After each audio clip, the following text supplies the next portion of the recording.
Welcome to Behavioral Health Today, a podcast brought to you by the Triad Network. This podcast is designed to share trending topics occurring within the world and our communities and bring them a behavioral and mental health perspective. Welcome to Behavioral Health Today. I'm your host, Dr. Graham Taylor. Have you ever had one of those times when you just wanted to be able to give yourself a pause in a moment of extreme frustration so that you could navigate that moment with more ease and maybe even some less stress? Wouldn't it be nice to have a skill set that equips you to be in those moments with a whole different presence, allowing you to be mindful, in control, and able to take charge of your responses? Well, with us today to talk about a scientifically researched method that can equip us with such a skill set is Lori Lindgren. Laurie is a qualified mindfulness-based stress reduction teacher who is certified in trauma-informed yoga, yoga therapeutics, yoga for healthy aging, Piedmont advanced practices, and Dharma for the youth. Laurie is currently splitting time on Oahu, Hawaii, which is my hometown, and Northern California's Bay Area, and provides classes, workshops, retreats, and private sessions. She works with individuals and communities to support well-being in body, in mind, and in heart. Laurie, it's so nice to have you with us today. Thanks for being with us. Thank you so much, Graham, and I'm happy to be here. That's so great. Well, thank you. And I know we will be getting into more detail. And an actual exercise, guys, as you're listening. So get ready for this. We're going to have an actual exercise within the course of today's show around the mind-body whole stress reduction piece. But as we start out, Laurie, give us just kind of a 2-minute drill description of MBSR. Yes, thank you. Mindfulness-based stress reduction is this coming together of the practices of meditation and mindfulness and the movements that work well with these practices and are also solid standalone movements. It's basically yoga slowed down and really paying attention to how the body feels, pausing between movements. So it's typical yoga done slower and with mindfulness. And then the other piece that is essential in this mindfulness-based stress reduction definition is the group connectivity and communication, conversation, and that support of the group. Strength is in community. So 8 weeks of pretty strong commitment to be moving through these practices as a group, led by a qualified, certified teacher. And just to be clear, that process of becoming a teacher takes a good long time. So it can take up to 8 years, 10 years. And so you're participating in this process of experimenting with meditation practices and then talking about them as a group. And so the group has agreed on some guidelines where there's really clear confidentiality. And that's a big one for me, just because they step into this group and they open up and share just what's going on. And then the practices we do, it's like a buffet. So think of like a buffet of meditation practices that you can sample and you can try it on, and you can, maybe you love it, maybe you don't, and express how you feel and also explore how you feel. So a lot of what goes on is not all that normal in today's world. No, it's not. We don't stop, do we? No. We don't stop very much. We don't oftentimes stop and talk with others on top of that. Yeah. And have that open honesty, that opportunity to be so connected and at ease with each other, and kind of see things from a different perspective. So really good. That's kind of a good, nice little 10,000-foot view right there, giving us a start to kind of come in here. We're going to get down into a little bit more of the nitty-gritty in a bit, tapping into all the things you shared right there. Tell me, though, where did this originate? So it originated in the basement of the University of Massachusetts Medical Center. Just a kind of a common theme that a gentleman named John Kabat-Zinn was noticing within that medical center was folks would come to the end of their treatment plan with whatever doctor they were seeing, and no fault on the doctor, no fault on the system, but that patient just was not getting to a complete healing. And so he just had this idea from his own previous experience, starting in the 60s, exploring some meditation variations himself, whether it was Zen or Vipassana. he took his experience and invited people to try this 8 weeks process, which then became what we call today mindfulness-based stress reduction. So Cool. the only available room was in the basement of the medical center, which was like an extra space. So every once in a while, doctors would come in, thinking they had the room for a meeting, and they'd find all these people on the floor. They'd be like, what's going on? But that was his pilot study. That It was what you're was. just developing all of this. Yeah. And once people started to express the outcomes, the feelings, the pain reduction, then I think, right from the start, there was this intention of studying and collecting the data. And so, there have been different variations of this data collection throughout from the very start, because there's that, what people experience, what they express. And then there's like, how do we quantify that? How do we capture that? Really good. As it started in the basement of a university center, are there some institutions or maybe even universities now that are really involved in this and using it and kind of teaching some things for folks interested? Yes, I just off the top of my head, I know it's going on at the University of Minnesota in sort of a low scale. I also know there's some universities in Vancouver. There's a mindfulness center in Canada. There's also UCSF is doing some work at the Osher Center too. Oh, good. There's University of Southern California is also doing some great work Fantastic. on MBSR. So it's really blossoming in universities.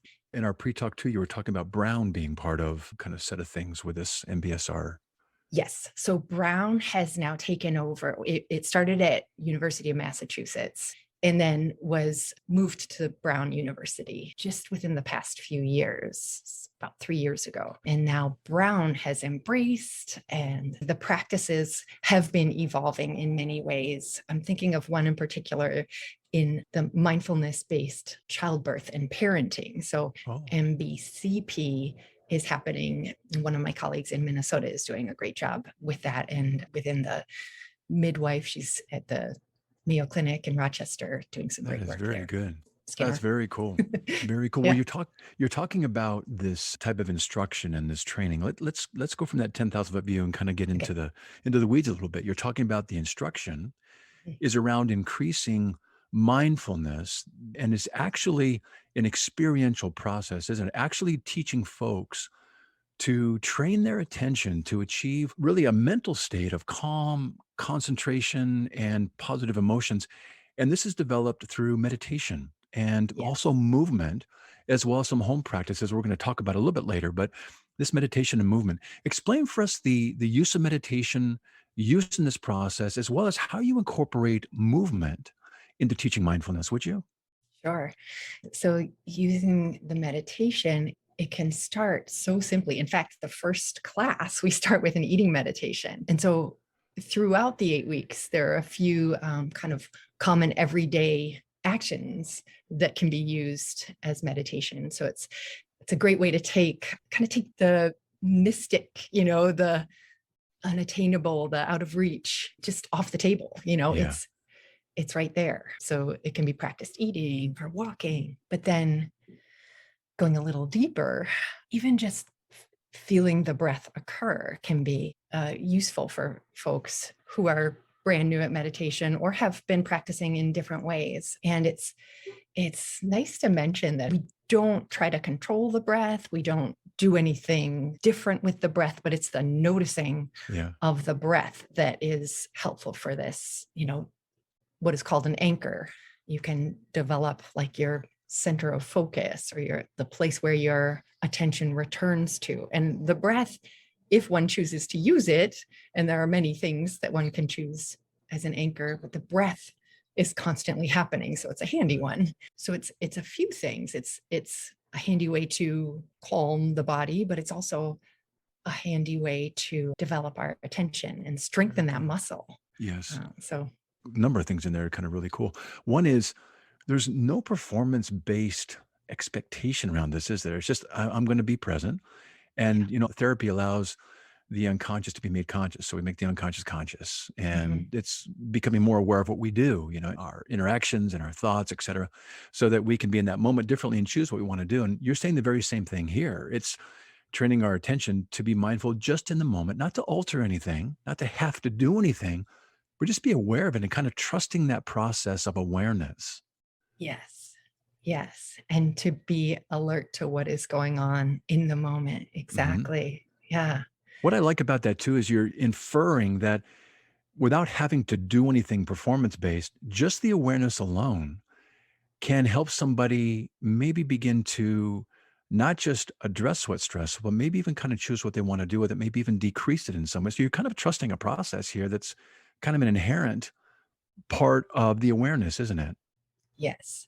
And you're naming something that I think is a real key throughout the process is accepting or acknowledging to make choices Yeah. about what's going on. And that we were talking earlier about the movement. It can also be experienced in movement. So it's this very present and, seeing clearly what's going on and making wise decisions or informed decisions Yeah. about which I think much of the benefit of this practice comes from turning toward things that might be difficult or Yeah. painful.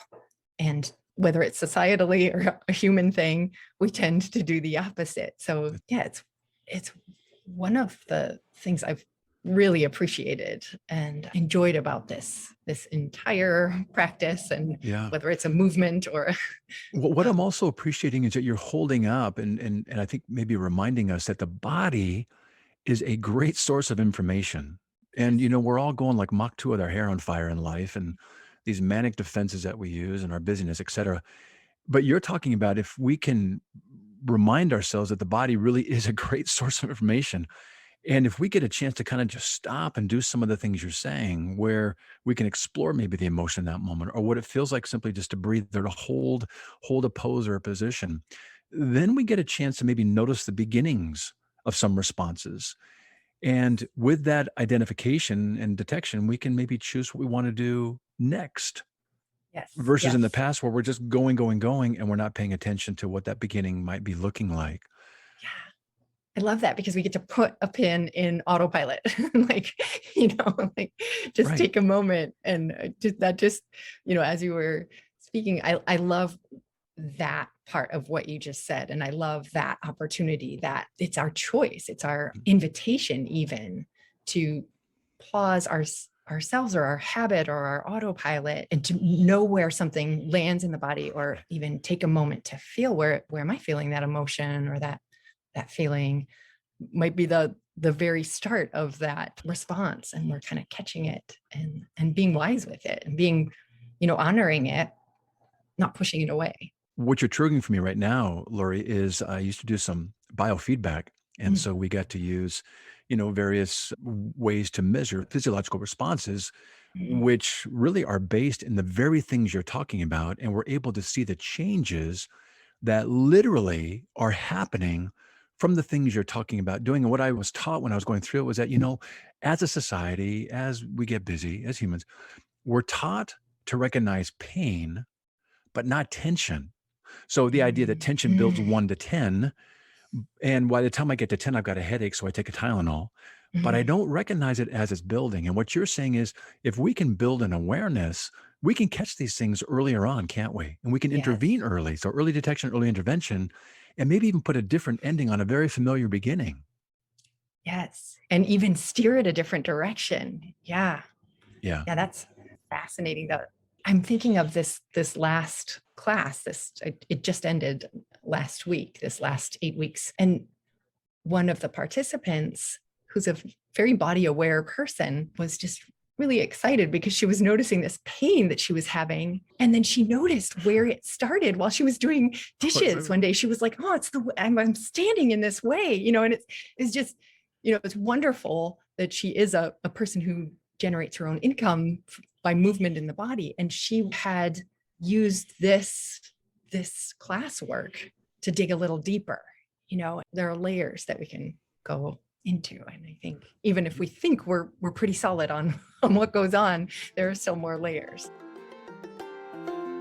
We'll be right back after word from our sponsor. Continuing education is both a requirement and a learning opportunity, but finding the right CE provider can be challenging. AATBS, a triad company, offers continuing education for psychologists, social workers, marriage and family therapists, counselors, and behavior analysts. CE courses are available both individually and as part of our new All Access Pass. All Access Pass provides a library of over 250 unique courses. That's more than 800 hours of CEs, with new courses being added every month. As a special offer, Behavioral Health Today listeners can save 15% on CE purchases. Visit us at aatbs.com/BHT and enter promo code BHT15 during checkout. That's aatbs.com/BHT. Check out our library and check off your CE requirements today.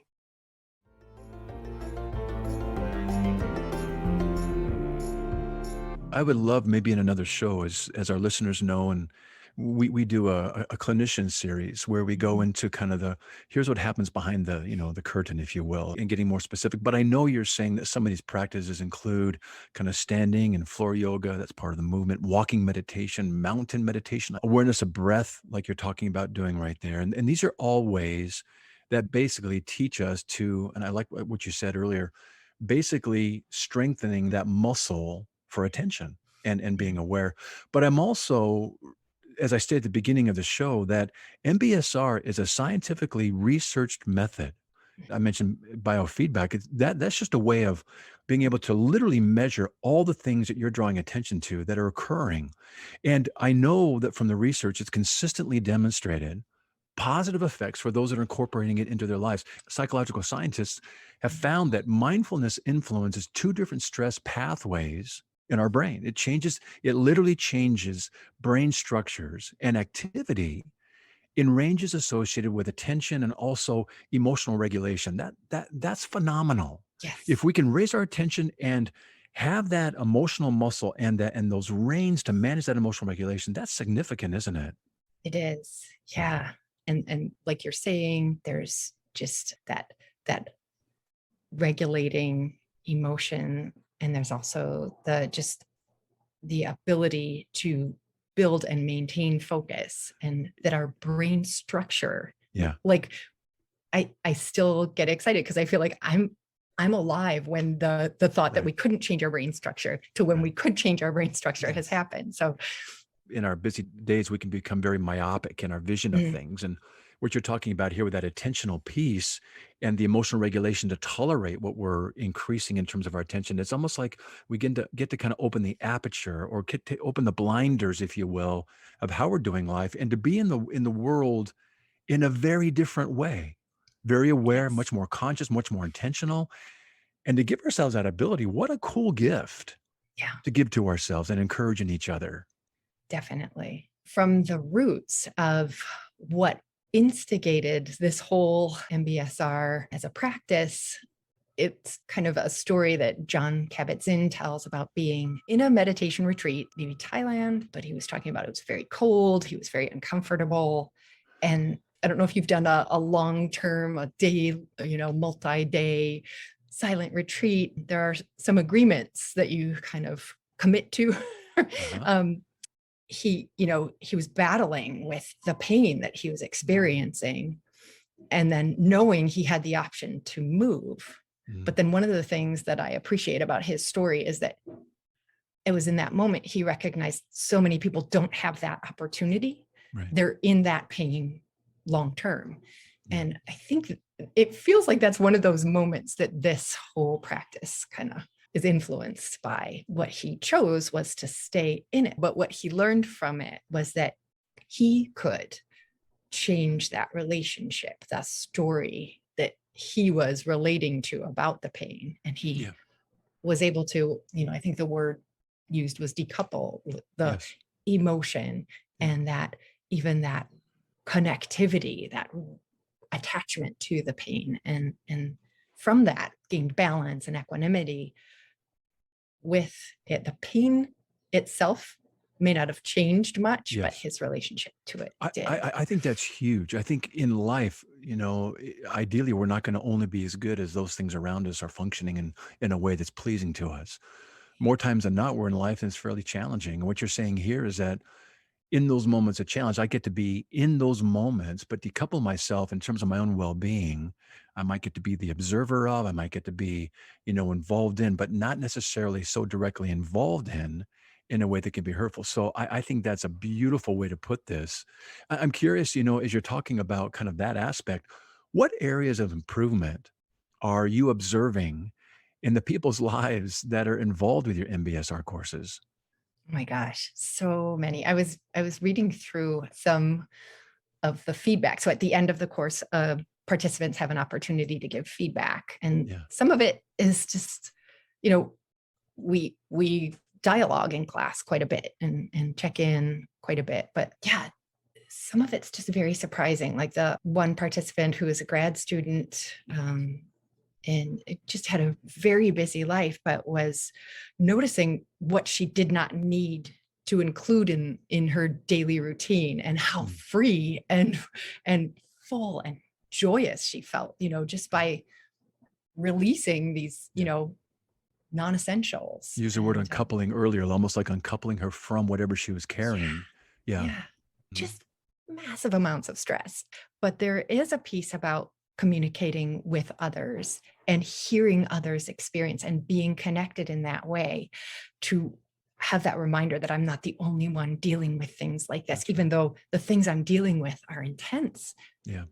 and extreme, that I'm connected with others in Right. this. I would imagine that's a nice part of your group too, that we refer to that oftentimes in our field as a universality, this idea that I'm not in this, in this universe alone with this, that there are others who experience things differently. And I know, like you're saying, the cool part about this is that some of the benefits that people walk away with, it's the general stress reduction, it's the improved self-care, it's kind of loosening. And I love this piece you said earlier. If I can notice things at the beginning, maybe I get to loosen my grip from some negative habits or some negative thinking that I didn't even know that I had. But now that I stop and notice, or maybe that if I can stop that early, maybe that even helps me lessen any anxiety or depression that I Mhm. might be prone to because of that negativity.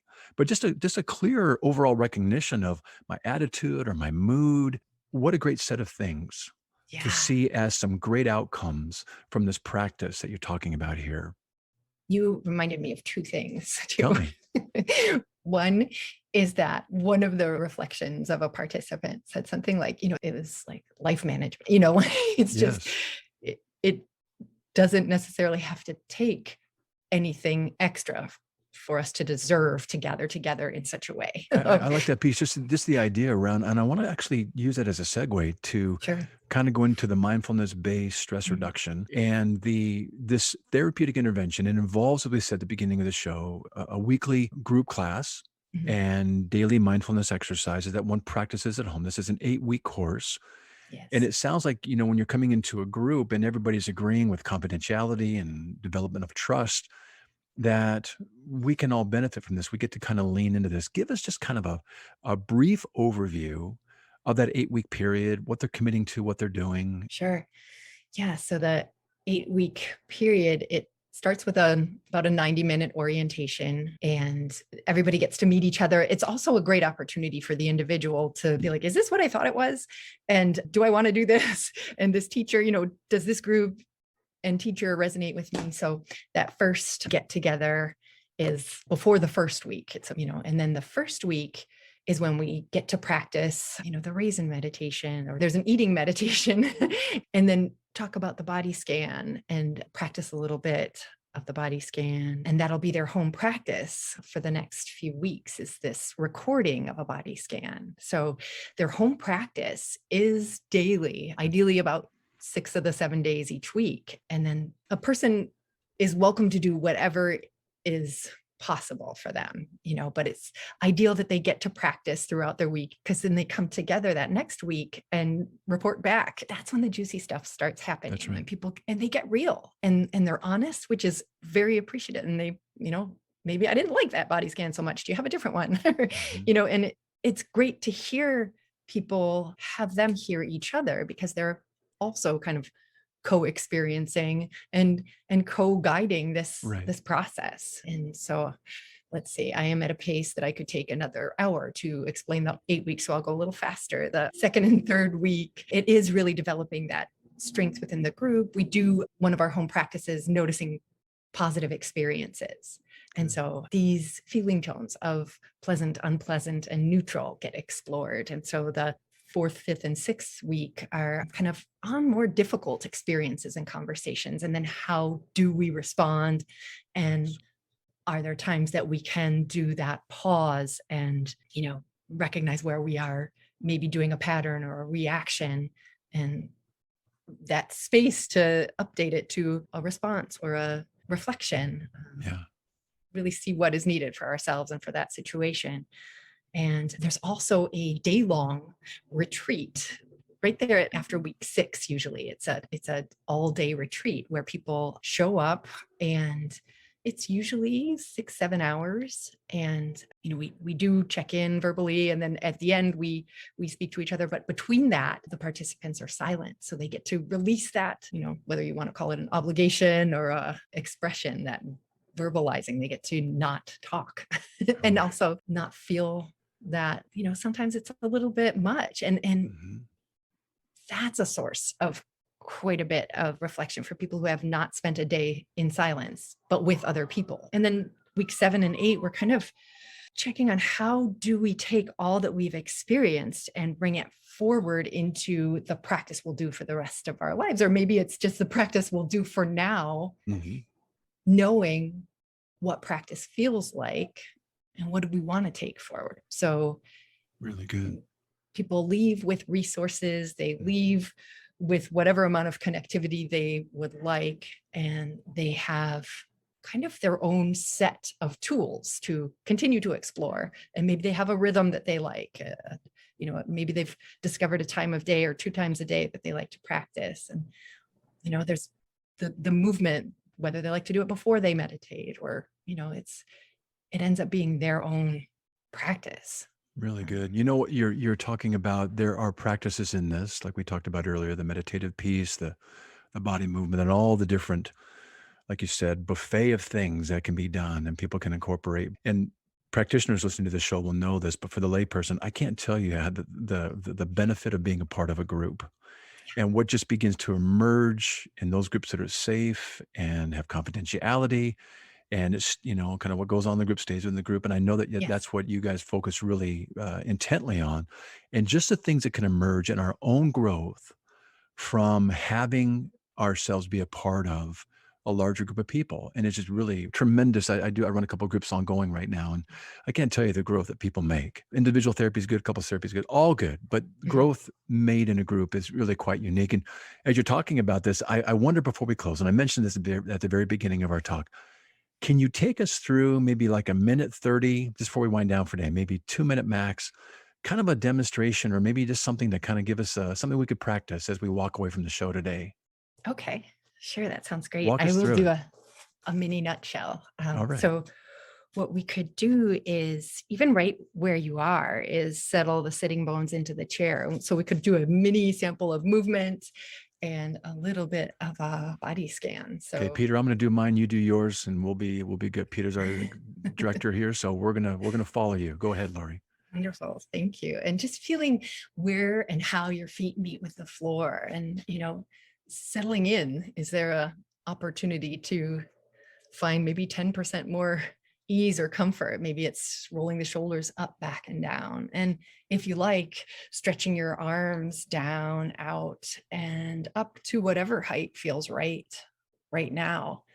And lifting through your spine, lifting through your fingers, even feeling the feet meet the floor, maybe feeling the active support of the legs. And when you're ready to lower the arms down, so taking your time, you might use your exhale to lower the arms down.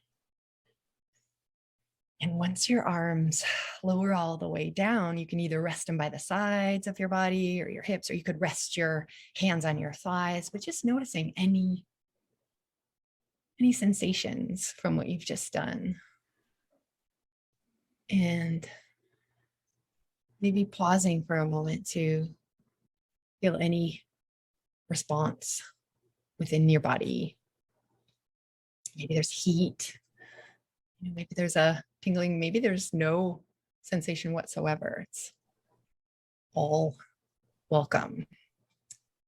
And from here, guessing we have about a minute. So this is going to be a really brief body scan, but whether your eyes are open or closed, maybe just feeling where your feet do meet with the floor. And if it's available, feeling the toes of both the left and right foot, maybe the spaces between the toes. And I'll say there's no wrong way to do the body scan. Just being aware of the toes and maybe the feet, the right and left foot. Just taking your time here, noticing what's available. Maybe there's temperature or coolness. Maybe there's a contact known or felt.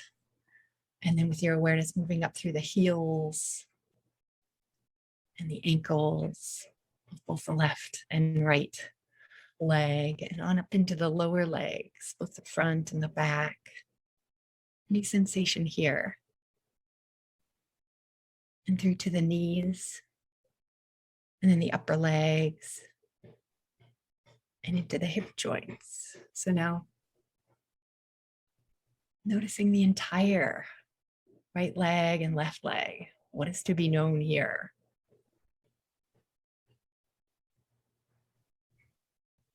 Maybe with an exhale, just releasing the legs into the support that exists for them, and shifting your awareness to the base of the torso.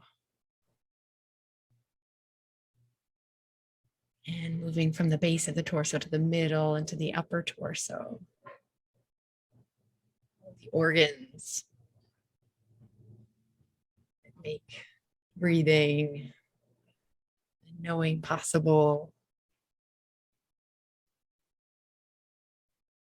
On down to the arms, so both the right and the left arm. Anything to be known or felt there. And even moving from that seat on up through the spine and the neck and into the head. So right here, just noticing the front and the back of the head, the sides of the head, and all of these sense organs. And one more time, expanding your awareness to include the head, the torso, the arms, and the legs. And if it feels a fit, to appreciate this entire body, perhaps holding you upright. And with an exhale, just letting your awareness settle in here.